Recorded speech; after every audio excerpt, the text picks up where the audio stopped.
দেখেন এই যে কীভাবে উস্কে দিতেছে দেখেন।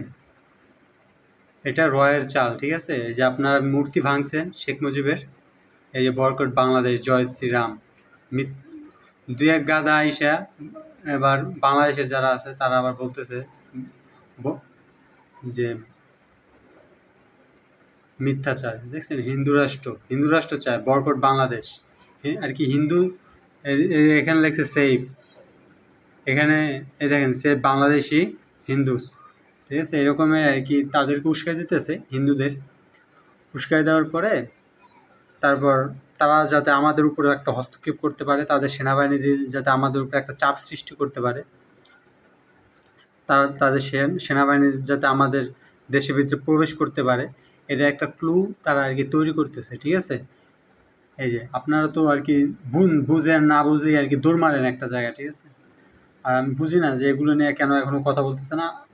আর বাংলাদেশের এই পরিণতি, যে বর্তমান যে পরিস্থিতি, এটা কারণ কিন্তু এইটাই, ঠিক আছে? এই যখন দেশ স্বাধীন হয়েছিল ৭১-এ, তখনও কিন্তু এই চালগুলাই তারা চালছে।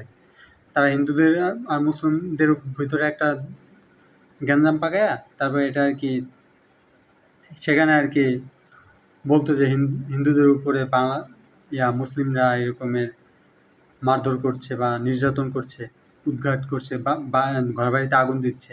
ওদের এটা পুরানো ঠিক আছে, অনেক পুরানো চাল। তো এটা আর কি বুঝে শুনে আর কি, ভাই আপনাদের এলাকায় যত হিন্দু আছে নিজের বাসায় এনে দরকার হলে খাওয়ান। হিন্দুরা আমাদের ভাই, এদেশের জনগণ। তাদের সেভ রাখার জন্য যতটুকু করা প্রয়োজন আমাদের প্রয়োজন সেটা করা উচিত।